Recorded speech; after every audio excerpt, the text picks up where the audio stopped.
Shalom, shalom. This is your brother Shabbat of the GMS Dallas camp. Coming back, coming back at you with another lesson. First of all, I want to give all praise, honor, and glory to Yahawah, Hashem, YAHAWASHI, Hashem, Rakam. I got the brother YAHAWAH here with me. All right, shalom. And basically, that's going to be part 3 of our lesson, going into how America is going to be destroyed by these other nations due to its unrighteousness, its all-out wickedness, and how they dealt with the nation of Israel. Okay? Did you want to read that article? I got you. Let's see.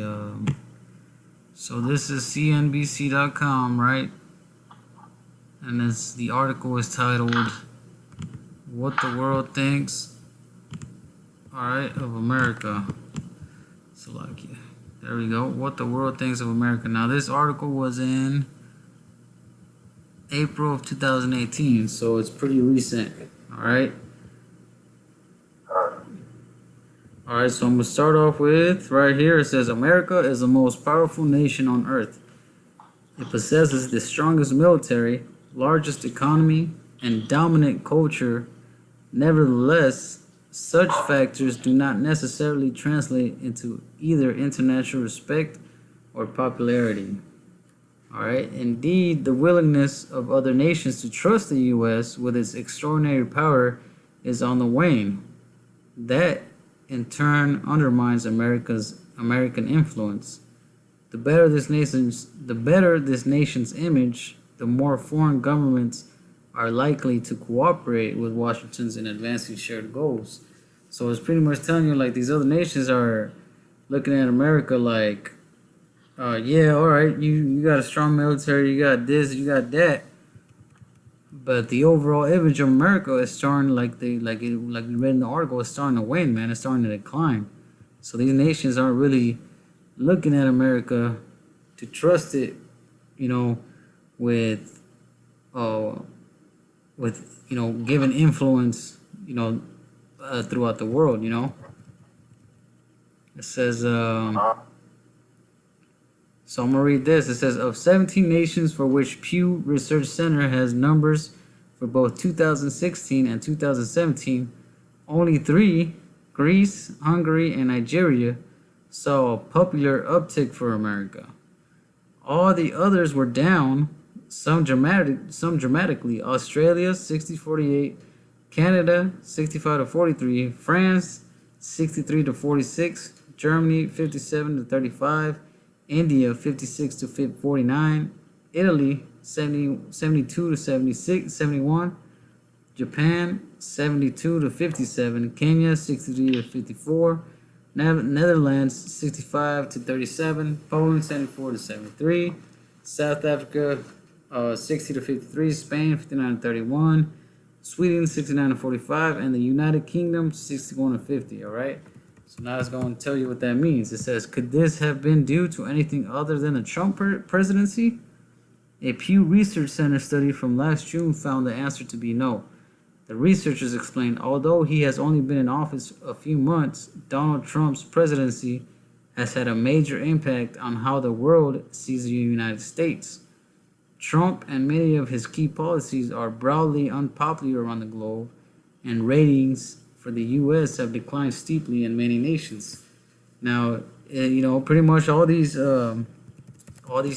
statistics here are showing you that the overall opinion of these other nations towards America is starting to decline, and there's many reasons behind it, and one of them is Donald Trump's presidency, with all his foreign policies and all that, because a lot of these policies that he's putting out, most of these nations aren't taking a liking to that, man. All right. Okay. It says, right here, it says, while foreigners don't like America, by which many think of Washington, most people overseas like Americans, as in those who live in the U.S. You know what I'm saying? But, but we're just showing you that the overall opinion or the way these other nations are starting to see America is starting to show, America. They're starting to see America's true colors and what they really about. You know what I'm saying? Right? If you want to I get, want to address, huh? sorry, I want to address that first thing that article said back at the top when it said the nation, America, is one of the strongest nations. And it poses like a question, I think. You know what I'm talking about? Wait, say that again, Salaki. At the top of the article, when you first started, it said that America is one of the strongest nations in the country. Oh, okay. You want me to read that again? Well, just how I phrased it, because I wanted to read a precept before we started going into scriptures. Oh yeah, yeah. I got you. It says right here. It says America is the most powerful nation on earth. Right. America is the most, and it said it like it's an ultimatum. This is the fact that everybody knows that America is the strongest nation on the earth. So I'm going to read this precept. It says, this is Jeremiah chapter 50, verse 23. It says, how is the hammer of the whole earth cut asunder and broken? How is Babylon become a desolation among the nations? Now, it just referenced America as being the strongest nation of the whole earth.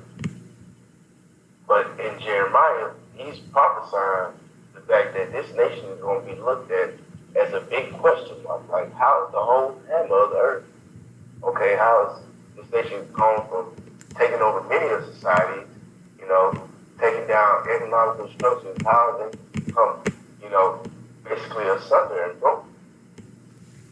And that's what the article going into. They're having votes about, when did America start declining? Who still has faith in the country? I mean, everybody is losing that all confidence, all society confidence that they have in them. Right. But another point that they made was when they were taking that vote. When they were taking the vote, it made me think about that scripture. They're going to narrowly look upon them in Isaiah 14. Not narrowly look upon them, but their time is short. In Revelations 12 and 12, being that the time is short, this devil, he's going to get busy out here, man. That's why they're looking back on Trump's presidency, and they look at it and they make these assumptions or explanations of why America is going in the decline in this moment. They say it's Trump's fault, but we all know that America has been declining even before Barack Obama's president. But he's making the ultimate decision to go ahead and speed things up with the laws that we were just talking about. They're making more brutal decisions because they know that the time is short. Talking about Revelation.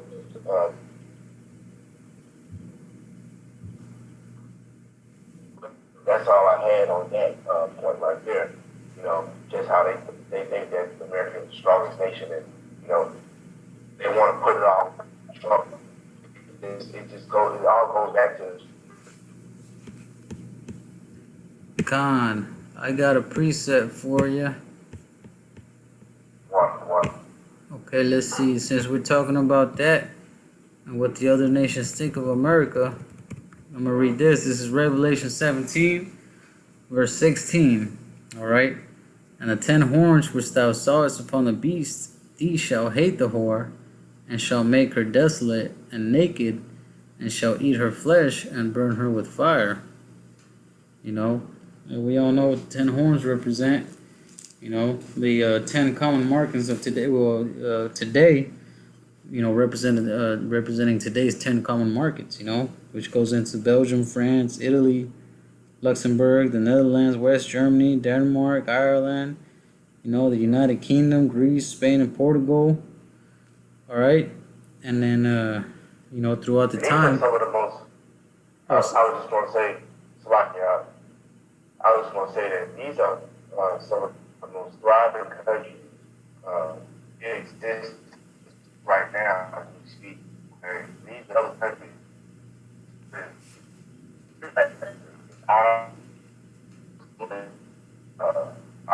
media, these are basically anything right now, but they start coming to agreements that they can go on and build their, you got it. Oh, Khan. All right then. Yeah, you know what I'm saying. Like we just read, it says, "These shall hate the whore, and shall make her desolate and naked, and shall eat her flesh and burn her with fire." Man. So you know you seeing it happening today. You know, with all the things that America's doing and pushing throughout the world. Hey, these other nations, man, they getting real tired of it. You know what I'm saying? With America putting sanctions on everybody, every goddamn body, tariffs. You know what I'm saying? Putting sanctions on somebody is pretty much declaring war in a silent type manner. You know what I'm saying? Because if you, for example, look what happened to Venezuela. You know what I'm saying? America put sanctions on them, and that country was destroyed. You know, their economy was completely ruined because of that. All right. Now, there's another article that I wanted to bring up. Okay, see this article right here. It says the United States destroyed Venezuela's economy. All right, and it says right here. It says sanctions are war by other means, invisible to most eyes. All right, and it says well, I'm gonna read down actually just to get to the point. It says in 2015, Barack Obama issued an executive order declaring Venezuela to be an unusual and extraordinary threat to the national security and foreign policy of the United States, and that's what America does.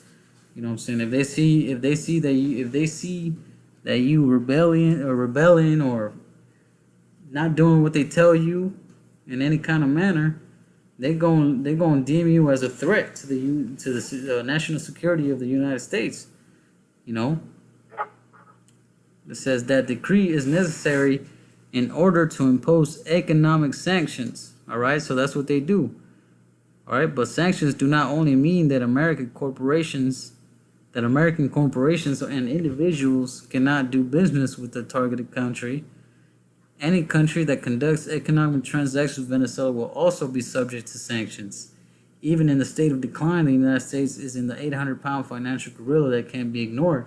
So even if Venezuela was put under sanctions, any other country dealing with Venezuela will also be put under sanctions, giving them no choice but not to deal with Venezuela. And you know that's one of many reasons why the economy was destroyed, man. You see the hammer of the earth, man. That's America. They're having that influence. I believe even Trump said that. I forget how he said it, but you know, roughly paraphrasing, he said something to the effect of that if you mess with America, there will be consequences, and those, you know what I'm talking about. You know, and that's one of many consequences that America puts out, man.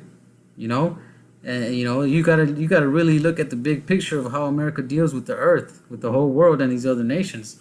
You know what I'm saying? America has like over 290 something embassies throughout the world. I believe it's like 100. It's like 200 something embassies in over 177 different countries. You know, who else is doing that? You know, who else has that much influence, and who else is moving like that throughout the whole earth, man? That's why the scriptures call them the wicked. How do you say it? How does it say? Neither they can neither keep at home. You know what I'm talking about? Is there Habakkuk 2:5 or? All right, get it real quick. Okay. Let's see if that's it right there.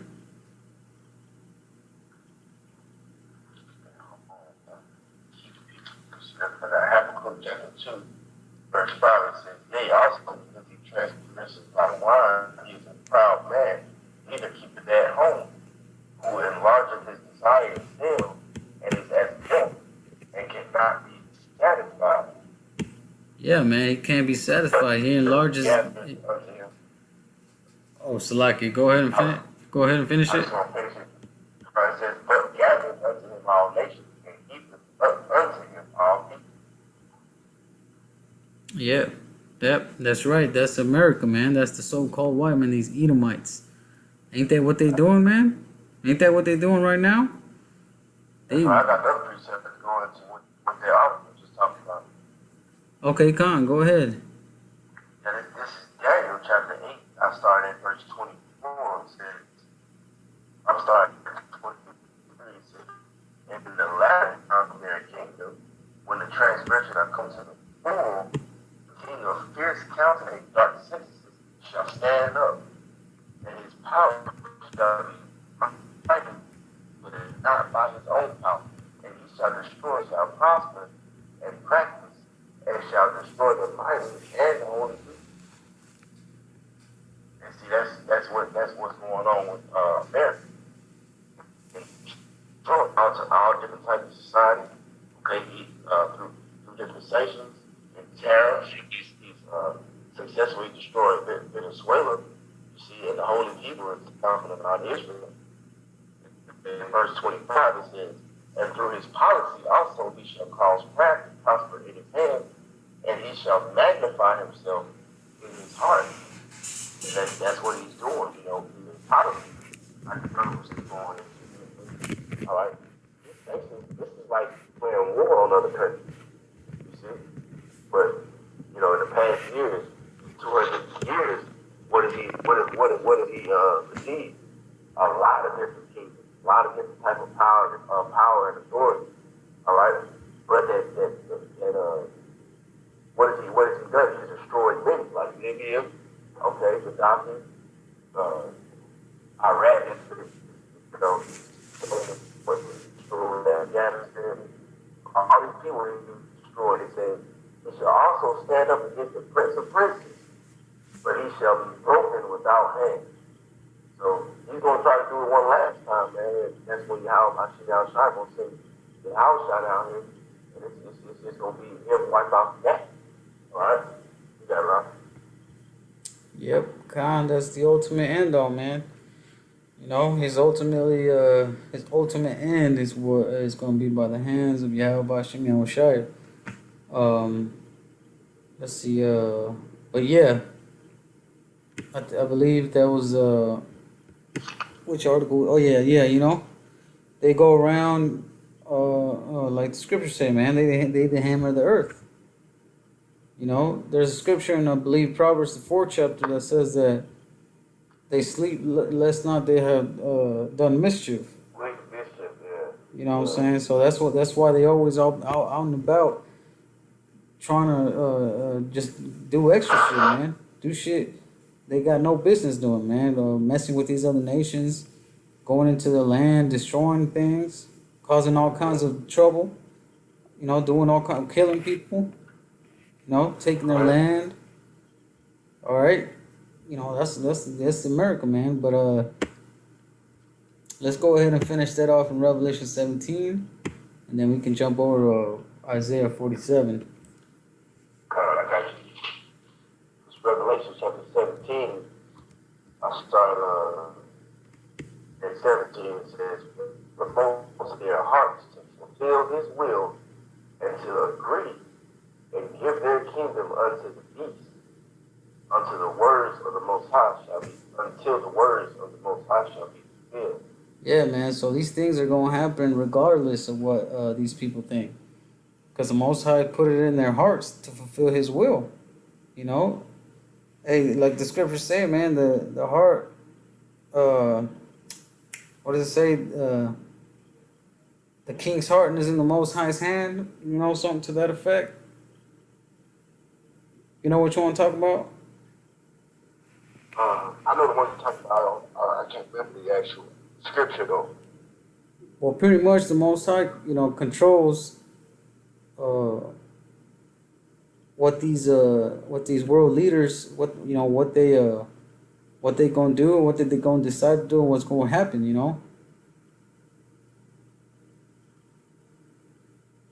All right, go ahead, keep reading on that.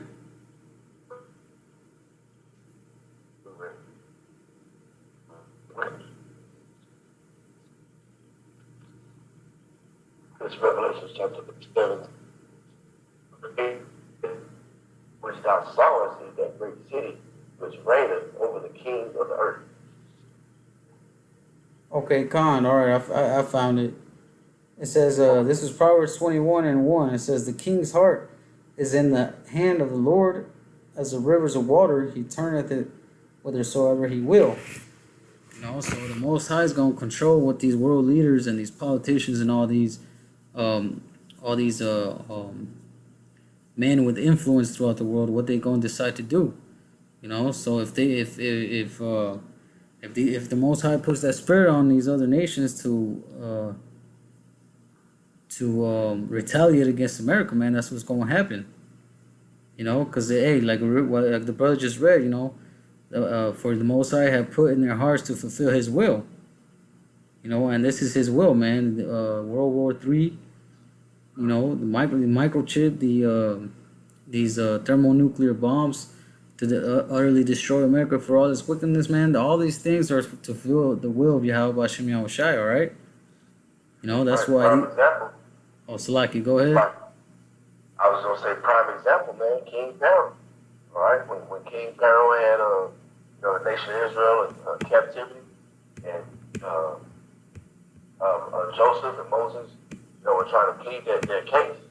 What was the Most High doing with his heart? He was hardening his heart not to let him go. Israel was right. I got a quick precept just to prove that point. All right, this is Ezra's chapter 1, verse 1. It says, now in the first year of Cyrus, king of Persia, that the word of the Lord by the mouth of Jeremiah might be fulfilled. All right, this is the point right here. The Lord stirred up the spirit of Cyrus, king of Persia, that he made a proclamation throughout all his kingdom and put it also in writing, saying, now that's the point right there. It says that the Most High stirred up the spirit of King Cyrus, all right, which was the king of Persia. All right, so that if the Most High wants to stir up the spirit of these other kings, in this timeline, then that's what's going to happen, man. If the Most High wants to put that spirit on them to retaliate and finally set off these bombs, and that's what's going to happen. Because America's America's pushing their buttons, man. America's just throwing things out there like it's like ridiculous. How the hell have they not retaliated at this point? But earlier, he's coming out with all these, crazy moves and over the top policies and laws. He knows he has a short time. The elite know they have a short time. It's gonna be just unpredictable moves that we're gonna be hit with in these coming days. They know that. Khan, yeah, that's right. Yeah, that was it on that. If you want to get that, I'll get it. Isaiah 47. All right, I'm gonna start from the top. It says, "Come down and sit in the dust, O virgin daughter of Babylon." All right, and we know that dust represents confusion, and the virgin daughter of Babylon is talking about America. All right, and it says, "Sit on the ground. There is no throne, O daughter of the Chaldeans, for thou shalt no more be called tender and delicate." All right, because America has been known to be tender and delicate. This is a land that's never been touched by war. This is a land that's supposedly prospering. It's a comfortable, it's a very comfortable nation right now. Everybody in America right now is in a state of bliss, pretty much. Because they ain't seen the harshness of war and everything that's going on in in the Middle East and all these other nations. It ain't been touched yet. All right, verse 2, it says, take the millstones and grind meal, uncover thy locks, make bare the leg, uncover the thigh, pass over the rivers, thy nakedness shall be uncovered, yea, thy shame shall be seen. I will take vengeance, and I will not meet thee as a man. And that's right, man. You know, that nakedness is going to be uncovered, man. All the wickedness and all the evil and all the shameless things that America has done is going to be it's going to be put. It's going to be how do you say? It's going to be shown in the light. You know, everybody's going to see it. You know. It says, as for our Redeemer, the Lord of hosts is his name, the Holy One of Israel. Sit thou silent and get thee into darkness, O daughter of the Chaldeans, for thou shalt no more be called the Lady of Kingdoms. You know, and that's true. You know, like we read in Revelation the 17th chapter, man, in that last verse, talking about you know, the woman which you know, is the woman that they saw, you know, that in that great city that reigneth over the kings of the earth. That's what this is talking about. You see, it says, O daughter of the Chaldeans, for thou shalt no more be called the Lady of Kingdoms. And if you go, or actually, I'll go into it real quick. If you look up that word, lady, oh shit, it's like it. I lost my place. Okay, here we go. All right, if you look up that word lady in the Hebrew, and then you go to its primitive root word,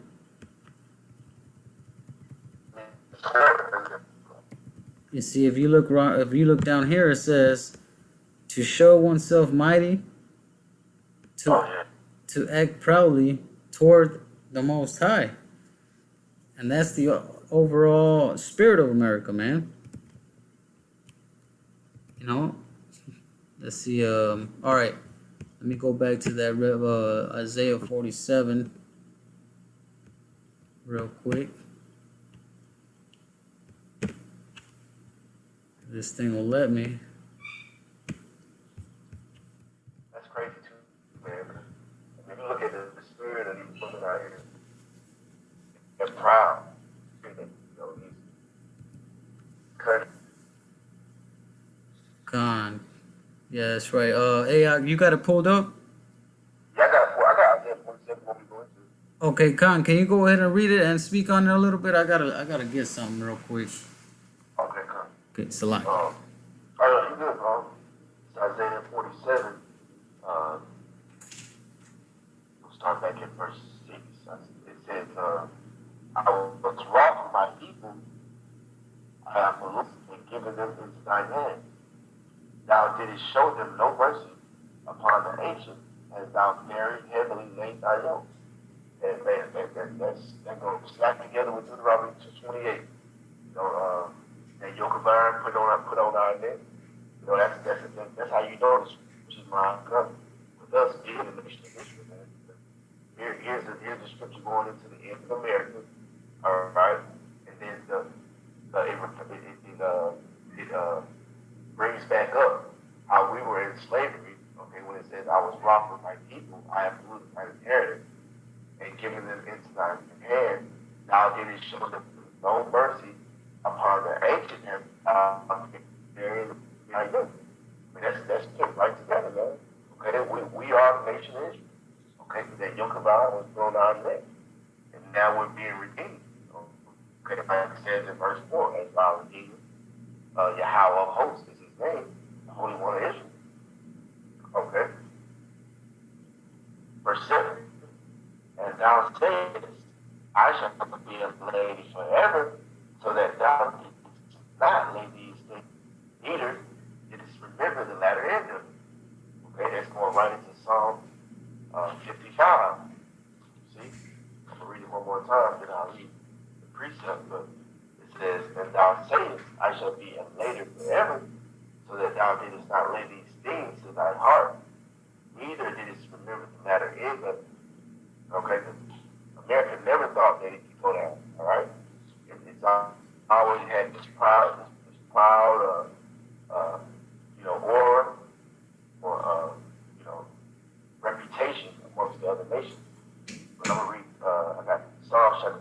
verse 21. It says, 21. What's the scripture where it says, you thought I was, as you, like the so-called white man think that, the Most High is someone like him? Psalm 55. Wait, say that again, Salakia. What'd you say? The scripture that says, you thought I was one like you. Let me see. You said it's in Psalms? Yeah, I'm roughly paraphrasing. It talks about how the Most High, talking to so-called white man, he said that he thought I was one as you. Man, I'm gonna have to look that one up. Yeah, I thought it was Psalm 55. You said it was in Psalms 55? Huh.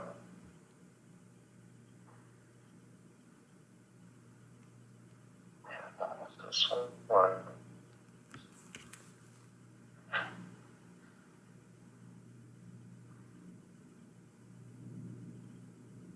Man, I don't know.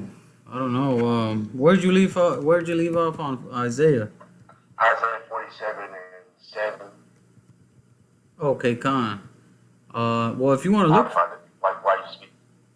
Okay, Khan. Yeah, I'll read that, and then while you look for that one, let's see. Isaiah 47 and 7. And thou sayest, thou shalt be a lady forever, so that thou didst not lay these things to thy heart, neither didst remember the latter end of it. And that's the spirit of America.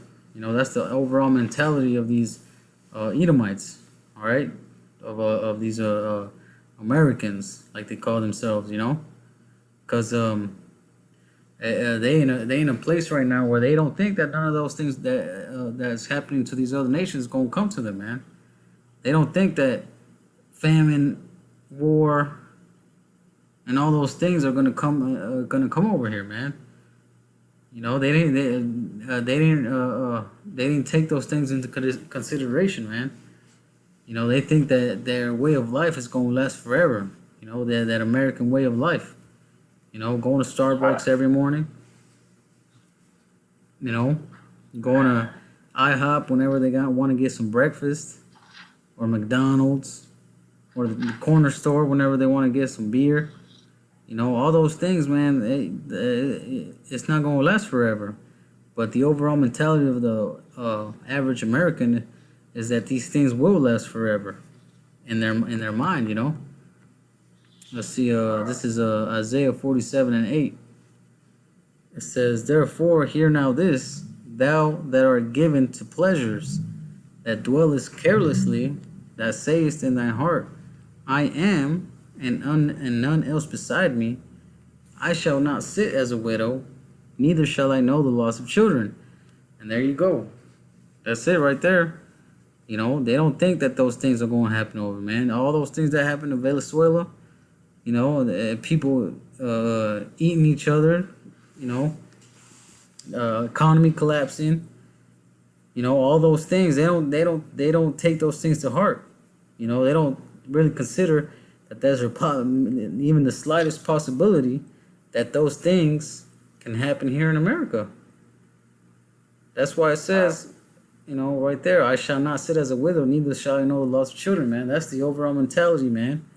That's the spirit and vibration that these people give off.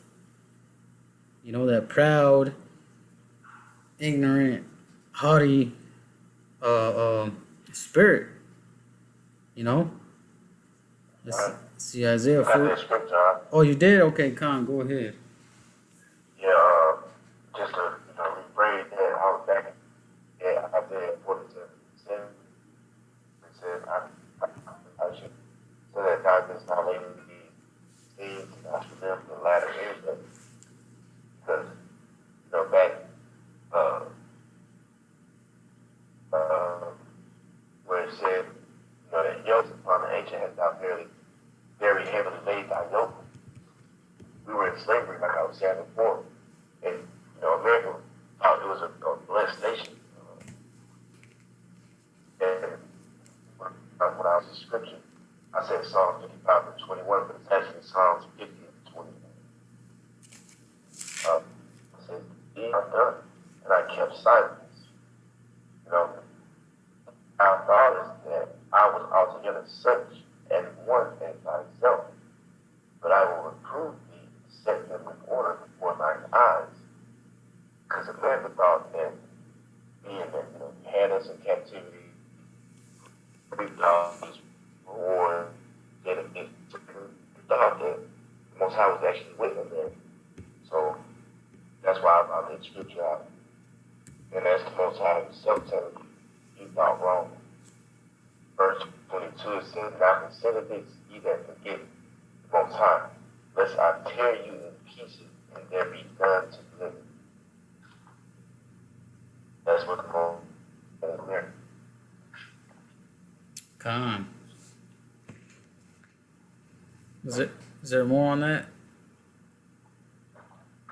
Yeah, but I didn't want to go too far. You know. Oh yeah, okay, Con. That's cool. Let's see. Where we leave off of verse. At 47 and 8. Okay, yeah, we read verse 8. So verse 9. Let's see.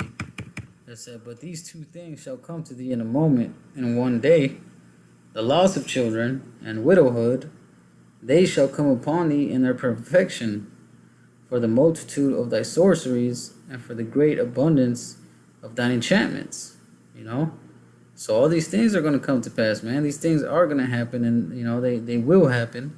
It's inevitable that they have to happen, man, because it's been prophesied, man. The Most High said that these things are going to come to pass. So they have to come to pass. Why? Because the Most High said, it's prophecy.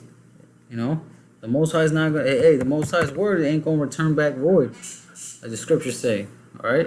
It says, verse 10, "For thou hast trusted in thy wickedness, thou hast said, none seeth me.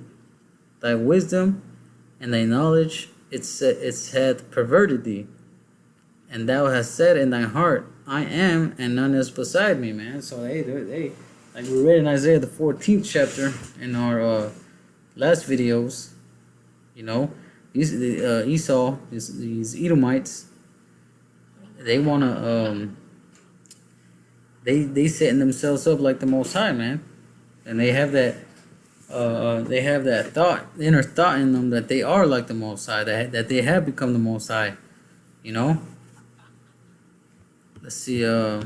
Therefore shall evil come upon thee, thou shalt not know from whence it riseth, and mischief shall fall upon thee, thou shalt not be able to put it off, and desolation shall come upon thee suddenly, which thou shalt not know. That destruction is gonna come, man. Well, verse 12. Well, I mean, that's pretty much the point on that. Because these next few verses go into how, pretty much the Most High is taunting them. Like, look, get all the enchantments and all the things that y'all made, and see if that's going to stand in that day against me, Yeah, let's see. Yeah, that's pretty much it on that. Yeah, at the end of the day, man, the Most High really loves a good fight. So, and this is the Most High show. Man, if he wanted us to have the kingdom in the first go around, it would have been no Jacob. So, see. But, this is his show, and he shows his glory through his works. And this will be the mightiest work that Israel has ever seen as far as us being redeemed. And when this man gets destroyed. Like he talks about in Daniel chapter 12, this day being the most terrible day since the existence of planet, man. This day that's coming is going to be, very ugly. Read Daniel chapter 12.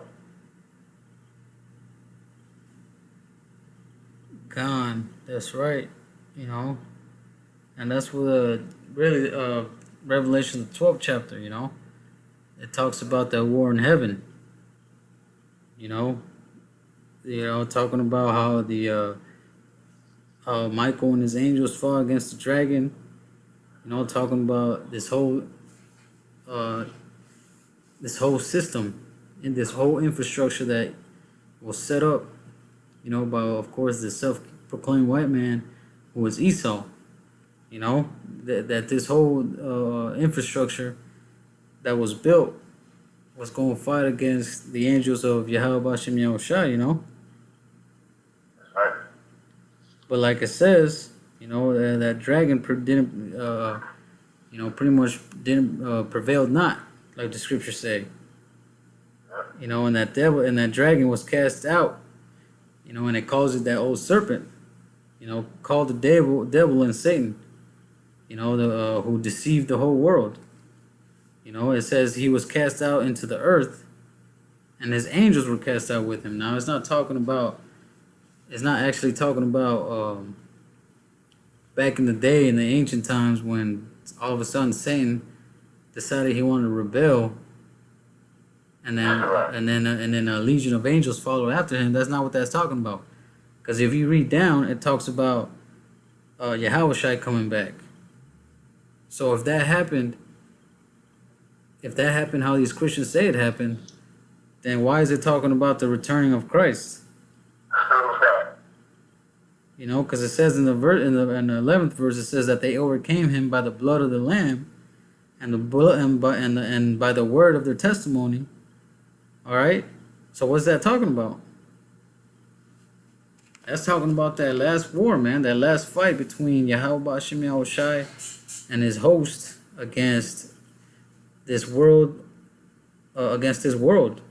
Esau's world. That's why in Second Ezra, the 6th chapter, it talks about that Esau is the end of the world and Jacob is the beginning that followeth.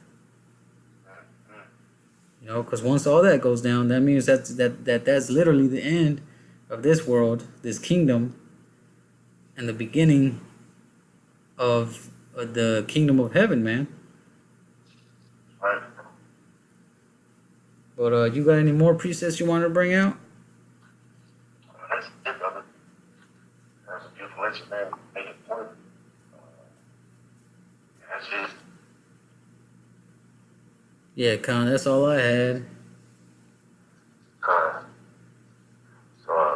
Hey, Lord willing, that was edifying. We give all praise, honor, and glory to Yahawah, Shem, Yahawashi, Shem, Kapodash. Double honors to the elders and the apostles. Great millstone, will pay peace.